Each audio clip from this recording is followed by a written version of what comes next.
आज हम एक ऐसे शो के बारे में बात करने वाले हैं जो कि ओपनली डिस्कस करता है चीटिंग एंड मैनिपुलेशन के बारे में। आई मीन इंडियन टेलीविजन पे एक ऐसा कॉन्सेप्ट लेके आना जिसमें आप चीटिंग के बारे में दिखाओगे एंड ओपनली डिस्कस करोगे कि एक चीटर कैसे मैनिपुलेट करता है। The best thing about this show is कि ये अपने हीरो को एज हीरो ट्रीट नहीं करता है। ये कोई हीरो भी नहीं है, इसे हीरो कह भी नहीं सकता। हम इसे कहेंगे कि एज हमारी स्टोरी का मेन कैरेक्टर। वैसे तो इस शो की मेन कैरेक्टर मौली है जो पेला है बाद में अपने बंदे को। क्या देखो, तुम्हारे पति का तो एक बार में समझ में भी आता है कि वो इधर उधर मुंह मार लेगा, आखिरकार कुत्ता है, इधर उधर मुंह तो मारेगा ही। लेकिन यार Nandini literally the best friend of Molly. या लड़के लड़कों में समझ में आता है एक दूसरे की बंदियां घुमाना, लेकिन लड़कियों में ये एक क्वीन रूल है कि तुम अपनी बेस्टी का हस्बैंड बिल्कुल स्टील नहीं कर सकती। हस्बैंड छोड़ो, बॉयफ्रेंड तक को मुंह लगाना छोड़ो, उसे देख भी नहीं सकती। और अपने पति का तो मैं बम्बू चीर के तंबू तब बनाती, पहले मैं इस नंदिनी का मुंह तोड़ती अगर ये मेरी बेस्ट फ्रेंड होती। पति को तो मैं फिर बाद में देखती, लेकिन इसको पहले देखती क्योंकि तू मेरी बहन है, तू मेरी बेस्ट फ्रेंड है, बेस्ट। और बेस्टी के ही घर पे बुलडोजर चला दिया। वाह बहन वाह, स्टैंडिंग ओवेशन फॉर यू। फिर बाद में आती है अपने झिंगुर जैसे पति। सबसे पहले तो मैं इसकी जो झाड़ियों जैसे बाल है वो एकदम जड़ से उखाड़ देती, उसके बाद इसको 4-5 चांटे लगाती। लेकिन मौली ने ऐसा कुछ भी नहीं किया क्योंकि अपनी बंदी थोड़ी पीसफुल है। पर यार इससे जितना भी रोना धोना इस आदमी के लिए किया ना वो बहुत ही ज्यादा था। मतलब ऐसे इंसान के लिए रोना यार, वो भी मौली जैसी बैडी यार। She absolutely does not deserve him. I mean बहन तू इतनी सुंदर है, एम्बिशियस है और ऊपर से इंडिपेंडेंट भी है। So you don't belong to men, you belong to us. Sorry थोड़ी सिंपिंग की ज्यादा होगी क्योंकि मेरी फेवरेट एक्ट्रेस है और इसके मुझे सारे शोज भी पसंद है। The thing I really like about this show is कि ये शो काफी अच्छे से डील करता है चीटिंग करने के बाद जो कन्फ्रंटेशन होती है उसके लिए।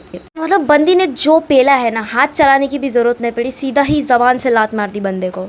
और एक इतनी प्यारी सुंदर बीवी होते हुए भी जो पढ़ी लिखी है, सुंदर है, ऊपर से फैमिली ओरिएंटेड भी है, तो और तुम्हें क्या चाहिए। लेकिन है तो आदमी ही, बाहर तो मुंह मारेगा ही यार। ऊपर से ये नंदिनी, इसको देख के तो जो मुझे गुस्सा आता था शो में कि एक तो बेचारी अबला नारी और डैमसेल इन डिस्ट्रेस बन के जो इसने फायदा उठाया दूसरे का। जो हाथ तुम्हें रोटी देता है ना उसे कभी काटते नहीं, ये तो कुत्ते को भी पता होता है। तुम इस चीज का कोई एक्सक्यूज दे ही नहीं सकते कि तुम अपनी बेस्ट फ्रेंड के हस्बैंड पे डोरे डाल रहे थे। You are an evil witch, actually a bitch and accept it Nandini, I'm going to rub it on your face, okay?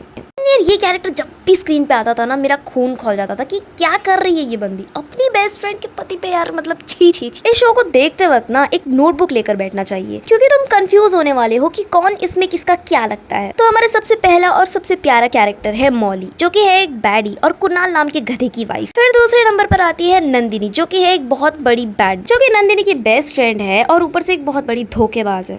Third number पे आता है ईशान, मौली का हस्बैंड। फिर आती है परी जो कि कुणाल और नंदिनी की डॉटर है।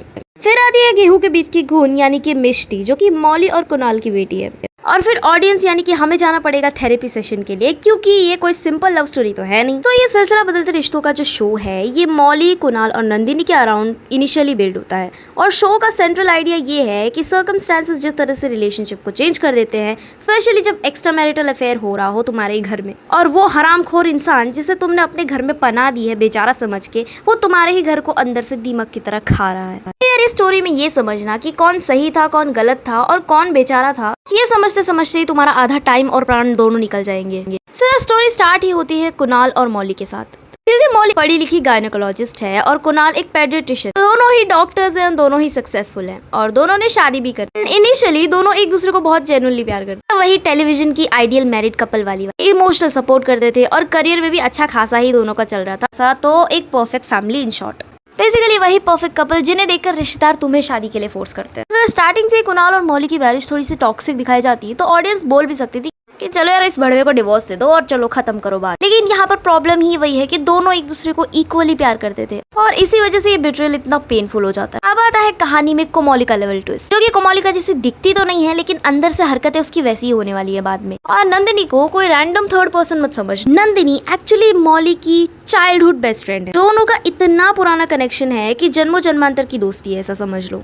एंड यार बेस्ट फ्रेंड्स तो होते ही एक दूसरे की लाइफ का पार्ट है, लेकिन सालों तक दोनों अलग रहते हैं। और फिर एक दिन ये लोग फिर से मिल जाते हैं। ऑब्वियसली इंडियन टेलीविजन में कोई रियूनियन कभी नॉर्मल हो ही नहीं सकता। और यहाँ पर शो एक वार्म टोन से सडनली सीरियस टोन ले लेता है। नंदिनी की शादी राजदीप से हुई होती है and Rajdeep let's just say कि रेड फ्लैग का भी समझ लो, रेड फ्लैग का खेत है पूरा। और इन शॉर्ट वो एक अब्यूजिव हस्बैंड था जो कि इस नंदिनी को फिजिकली और मेंटली अब्यूज करता था। उसको कंट्रोल करना, हर्ट करना और डिग्निटी को डिस्ट्रॉय करना, ये सब नंदिनी के कैरेक्टर को डीपली इफेक्ट करता था। एंड फिर बेचारी मौली को पता चलता है कि नंदिनी की लाइफ इतनी झंड हो रखी है। And then comes the another major turning point, Nandini is pregnant.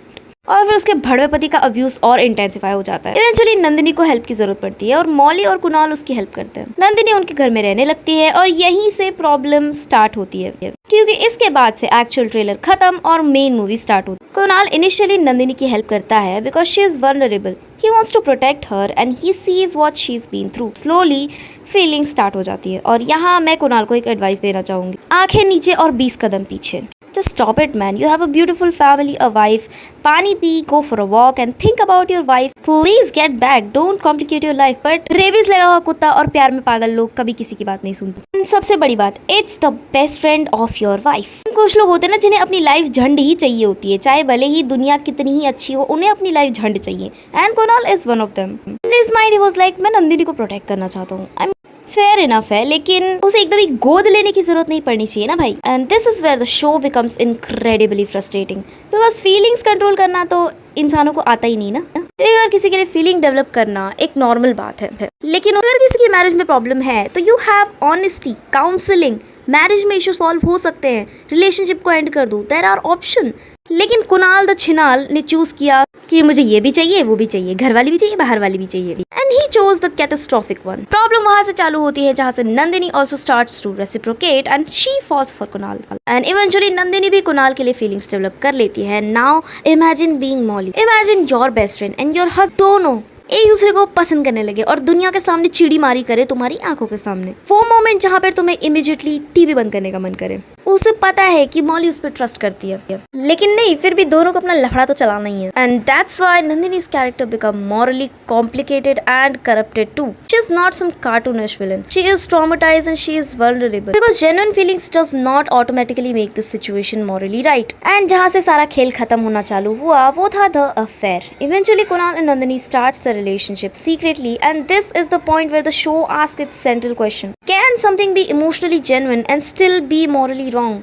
Answer is absolutely, and that's actually one of the strongest things about the show. क्योंकि at the starting of the story Kunal की feelings नकली नहीं थी मौली को लेके, and बाद में जाकर जब नंदिनी के लिए feelings develop हुई तो वो भी fake नहीं थी, but the way they tried to pursue those feelings, that's what caused the destruction. And इसमें बीच का बंदर कौन बनी? अपनी मौली, जिसकी जिंदगी तो झंड हो गई। After all this shit, Molly finds out and then she crashes out. The moment audience has been waiting for finally comes. Molly finds out, and guys, imagine the level of betrayal. And it's not just that my husband cheated on me. It's my husband cheated on me with my best friend. And can you imagine the line feels so cringe and wrong? किसी के साथ ऐसा हुआ होगा तो कैसा लगा होगा बेचारे को? Do you understand the psychological damage? Your husband cheated on you with your best friend. And these are the two people you literally trusted your life upon.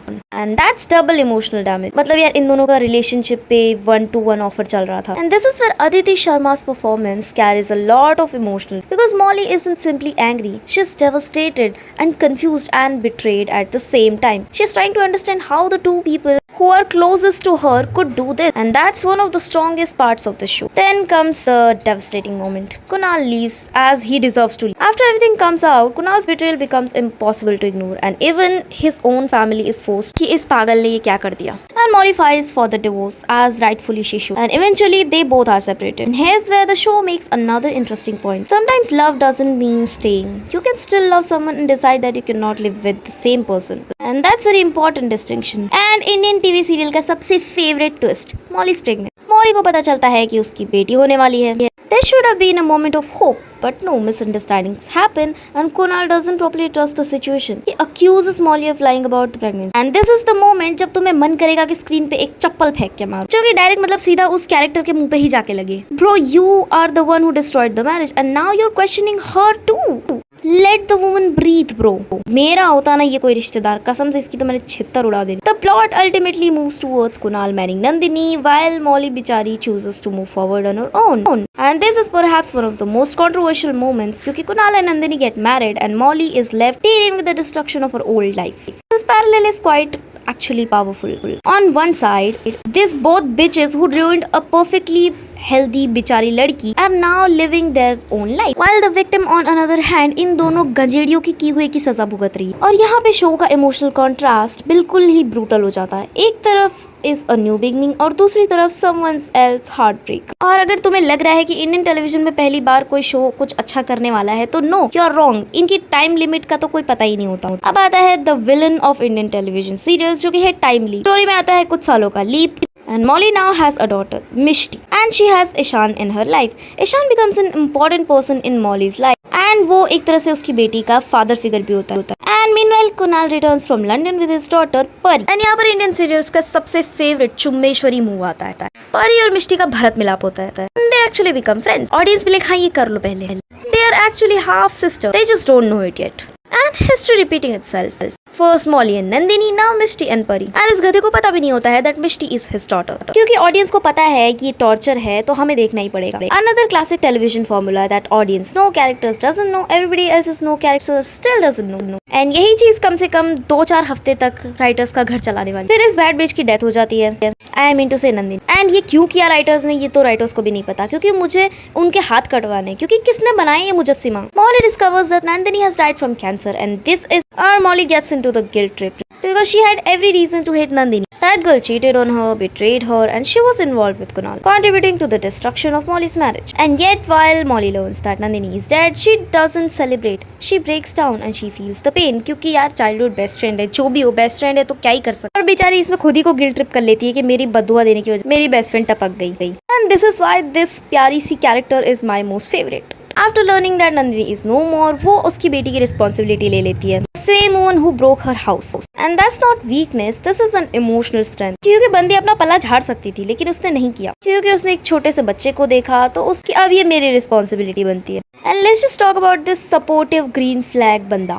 And honestly this man deserves an award for surviving this universe. He supports Molly, he supports Mishti. बंदा एक अनजान लड़की के बच्चे के लिए father figure तक बन गया। मतलब अब तक इतने ट्रॉमे से गुजरने के बाद तो बेचारे को पागल ही हो जाना चाहिए था। And the happiest moments for me is that Molly and Ishan eventually move forward. क्योंकि ये इतना सिंपल नहीं है that Molly got cheated on, so she immediately found another man. No, उसकी जर्नी को टाइम लगा, उसे हील करने में टाइम लगा, उसे उस धोखे को प्रोसेस करने में टाइम लगा और इन सब में उसने अपनी एक बेस्ट फ्रेंड को तक खो दिया। इमेजिन पहले तो उसी धोखेबाज के लिए रोना जिसने तुम्हारी लाइफ खराब करी और जो तुम्हारे साथ आधी लाइफ तक, बट इवेंचुअली बंदे ने अपने सारे फर्ज निभाए। और ऑनेस्टली इस शो को इसी पॉइंट पर खत्म हो जाना चाहिए था लेकिन उसके बाद कुणाल का एक्सीडेंट हो जाता है, याददाश्त चली जाती है। And this is the most frustrating part of Indian television that in लोगों को स्टोरी खत्म करना आता ही नहीं है क्योंकि जो चीज अच्छे नोट पे शुरू हुई हो उसको ये लोग बवासीर बना के छोड़ेंगे। उसके बाद उसकी मेमोरी वहां चली जाती है जहां पर उसे सिर्फ मौली याद होती है but doesn't properly remember Nandini and परी एंड देन ऑडियंस भी लाइक वाओ। और इस पॉइंट पर तो कैरेक्टर्स भी राइटर्स के हाथ तोड़ के पूछना चाहेंगे कि क्या भाई तू कोई नॉर्मल प्लॉट नहीं लिख सकता, क्योंकि ये तो मतलब कहानी कहाँ से शुरू हुई थी और कहाँ तक जाके खत्म हुई है। Imagine being Molly, your ex-husband who destroyed your marriage and suddenly doesn't remember the person he left you for, but remembers you. This is the psychologically insane trauma. मतलब मॉली को तो अब तक इसको 4-5 झापड़ मार के छोड़ देना चाहिए रास्ते। And then मतलब तुम्हारी लाइफ का ना वो मतलब कुंडली मार के सांप ही बन के बैठा हुआ तुम्हारा x. And because now Molly has to decide whether she does want to help him. यार ये शो इतना बड़ा और कॉम्प्लिकेटेड है ना, मुझसे ये 20 मिनट का वीडियो बनाने के बाद भी पूरा एक वीडियो में तो ये कवर नहीं होने वाला है। तो if you like this video मुझे कमेंट में शेयर करके ज़रूर बताना कि मैं नेक्स्ट पार्ट बनाऊँ कि नहीं। एंड ऑनेस्टली इसके बाद का जो स्टोरी लाइन ना वो तो मुझे बनाने का भी मन नहीं है इस पर, तो तुम ना भी बोलो तो मैं नहीं बनाऊँगी। यहाँ तक जितना हुआ है इतना याद रखना, it is important. And don't cheat on your best friend, okay. भले तुम अपने पति को कुछ भी करो लेकिन बेस्ट फ्रेंड पे कभी चीट नहीं करना, याद रखना है। तो मतलब मन हो तो लाइक करो, शेयर करो, सब्सक्राइब करो एंड टू टेल मी कि मैं पार्ट 2 बनाऊँ या नहीं, और दूसरा वीडियो कोई सजेस्ट करो कि जिस शो पे मैं बना सकूँ। बहुत हो गया यार, मेरे जैसे आलसी इंसान से 20 मिनट का वीडियो बनवा दिया तो सोचो किस लेवल का रेजबेट होगा इस show. See you in the next video, तब तक के लिए बाय बाय।